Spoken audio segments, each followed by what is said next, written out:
দিল্লি থেকে পানিহাটিতে ফিরে সিবিআইয়ের ওপর ক্ষোভ উগরে দিলেন অভয়ার বাবা মা। এই খবরটি নিবেদন করছে স্বামী বিবেকানন্দ ইউনিভার্সিটি, আপনার সন্তানের স্বপ্নের ভবিষ্যৎ গড়ে তোলার একমাত্র সঠিক ঠিকানা। যোগাযোগ 7044086270। Kolkata RG Kar medical college and হাসপাতালে মহিলা চিকিৎসকের রহস্য মৃত্যুর ঘটনার পর ঘটনার তদন্তভার কলকাতা পুলিশের হাত থেকে সিবিআইয়ের হাতে দেওয়া হয় আদালতের নির্দেশে। কিন্তু গত এক বছরে তদন্তের গতি প্রকৃতি নিয়ে বারংবার নিজেদের ক্ষোভ প্রকাশ করেছেন অভয়ার বাবা মা। দিল্লিতে সিবিআই কর্তাদের সঙ্গে বৈঠকের পর পানিহাটিতে ফিরে সংবাদ মাধ্যমের মুখোমুখি হয়ে সিবিআইয়ের ওপর নিজেদের ক্ষোভ উগরে দিলেন অভয়ার বাবা মা। এর পাশাপাশি তারা রাজ্যের মুখ্যমন্ত্রী মমতা বন্দ্যোপাধ্যায়কে ঘটনার জন্য দায়ী করে নবান্ন অভিযানে সমস্ত মানুষকে একত্রিত হওয়ার ডাক দেন এবং বলেন, তাদের কাছে চার্জশিট দেয়নি। কালকে সিবিআই ডিরেক্টর বলেছে চার্জশিট দেবো দেবো দেবো, 3বার করে বলেছে। এমন আর একটা খুব ইন্টারেস্টিং কথা বলেছে সিবিআই ডিরেক্টর, আমরা যখন একের পর এক কোশ্চেন করে যাচ্ছি, ওদের কোশ্চেন থেকেই আমরা কোশ্চেন করছি। ওরা যে রিপোর্ট 93টা রিপোর্ট তৈরি করেছে সেখান থেকে আমরা ওদের কোশ্চেন করছি। বিরক্ত হয়ে গিয়ে বলে আমরা মামলা ছেড়ে দেবো। কোনো কোশ্চেনের উত্তর ওদের কাছে নেই, আমরা মামলা ছেড়ে দেবো। আমাকে বলে কী লাভ, কোর্টে গিয়ে বলুন। আর এইভাবে কালকে আমাদের সঙ্গে সিবিআই ডিরেক্টরের সঙ্গে কথাবার্তা, চিন্তা করো কী ধরনের সংস্থা, 140 কোটি ভারতের যারা প্রতিনিধিত্ব করে তারা এই ধরনের কথাবার্তা বলে এক বছর পরে যে আমরা মামলা ছেড়ে দেবো। তাহলে এক বছর ধরে কী করছিল?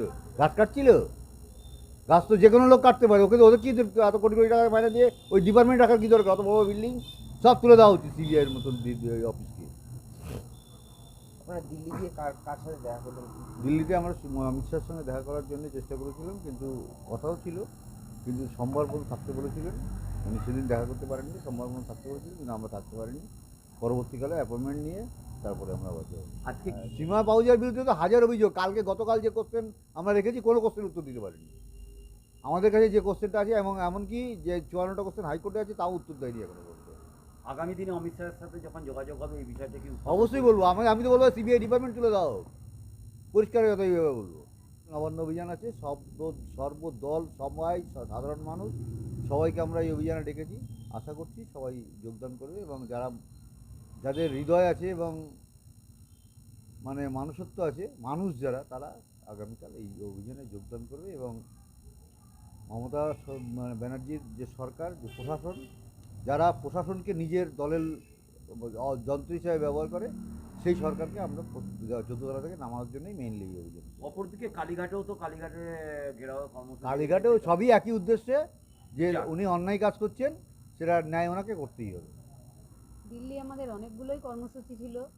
একটা চ্যানেল আমাদের নিয়ে গেছিল, সেখানে সারাদিন প্রোগ্রাম হয়েছিল। ওখানে দিল্লির মুখ্যমন্ত্রী রেখা গুপ্তা আমাকে একটা অ্যাওয়ার্ড দিয়েছিলেন, নারী শক্তি অ্যাওয়ার্ড। আমরা সেটা ওনার হাত থেকে নিয়ে আবার ওনাকেই ফেরত দিয়েছি যে আমি নারী শক্তি অ্যাওয়ার্ড তখনই নেব যখন আমার মেয়ের ন্যায় বিচার পাবো। আমি ওনাকে হিন্দিতেই বলেছি মুঝে ন্যায় চাইয়ে। উনি আমাকে হাত ধরে বলেছেন আপনি ন্যায় পাবেন, এই আশ্বাসটা উনি আমাকে দিয়েছেন। এবং তারপরে আমরা সিবিআই অফিসে গেছিলাম। সিবিআই অফিসে অনেকক্ষণ আমরা ছিলাম।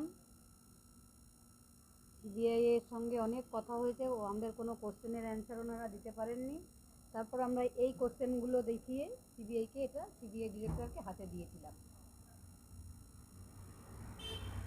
এটা ওনার হাতে দেওয়ার পর উনি নিয়ে চলে গেছেন, কিন্তু উনি বুঝতে পারেননি পেছনে এই পেজটা রয়েছে। উনি একটা ঘর থেকে নিয়ে আরেকটা ঘরে চলে গেছিলেন। তারপরে এটা দেখে আবার ফিরে এসেছেন, না না আমাদের স্পাইন আছে, আমরা এটা নিতে পারবো না। তখন আমরা দুজনে মিলে বলেছি আপনাদের স্পাইন নেই, তাই আমরা এটাতে দিয়েছি। নিয়েছেন যখন, তখন নিয়েছেনই, আপনাদের স্পাইন নেই বলে আমরা চলে এসেছি। অমিত শাহের সাথে দেখা করার কথা ছিল কিন্তু দেখা সোমবার অবধি ওয়েট করতে বলেছিলেন, আমরা অনেক কর্মসূচি রয়েছে বলে আমাদের দেখা হয়নি। পরবর্তীতে যোগাযোগ করে যেতে বলেছে। আজকে তো 1 বছর পূর্ণ, আজকে দিনটা কীভাবে কী কর্মসূচি? এটা কর্মসূচিগুলোই বলো। একটা মায়ের অনুভূতি কখনো ভাষায় প্রকাশ করা যায় না। আজকের দিনেও মেয়েটা যখন ডিউটি গেছিলো, আমি ওকে খাইয়েও দিয়েছিলাম। রোজকারই আমার নিয়ম ছিল, ভোর 4টায় ও ঘুমাতো আর আমি উঠতাম।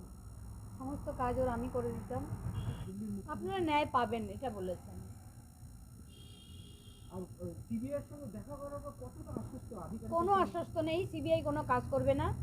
আমাদের রাস্তার আন্দোলন আরও জোরদার করতে হবে এবং কোর্টে লড়াই চলবে। এখানে কি রাজনৈতিক কোনো প্রেশার আছে বলে মনে অবশ্যই আছে, এটা তো একটা রাজনৈতিক খুন বলতে পারেন। আমার মেয়ে একটা রাজনৈতিক রাজ্য সরকারের কর্মী ছিল এবং একটা বড় medical college and hospital RG Kar, ওটা আমার গর্ব ছিল। একসময় যখন সিকিউরিটি জোনে ছিল, 100% সিকিউরিটি জোনে ছিল। ওই হসপিটালটা যখন প্রতিষ্ঠিত হয়েছিল, রাধা গোবিন্দ কর তার জীবনী আমি পড়ে আমি মেয়েটাকে গর্ব করেই বলতাম, তুই যদি আরজিকর হসপিটালে চান্স পাস তাহলে খুব ভালো হবে। আমাদের বাড়ির সামনে দিয়ে একটা বাস যায়, তখন মেয়ের গাড়ি ছিল না। সেদিন মেয়েটা খুব খুশি হয়েছিল।